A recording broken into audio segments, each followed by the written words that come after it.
आमचे संदीप कैलास कोदरे मामा, आमच्या मामाला आम्ही उमेदवारी दिलेली.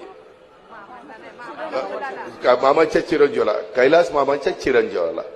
काही गडबडीत जरा चुकतं, समजून उमजून घ्या मला.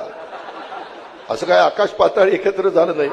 मी मुद्दाम म्हणलं मामाला की तुमची माझ्या सभेकडे लक्ष आहे का बोलण्याकडं, पण मला कळलं की तुम्ही बारकाईनं माझं भाषण ऐकताय. तर कैलास मामांच्या चिरंजीवांना, संदीपजींना आपण उमेदवारी दिली. नवी कोरी पाटी आहे. आमच्या सुरेखाताई चंद्रकांत कवडे तिसरी टर्म आहे.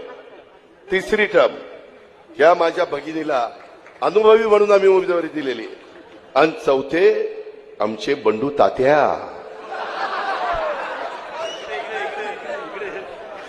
बंडू तात्या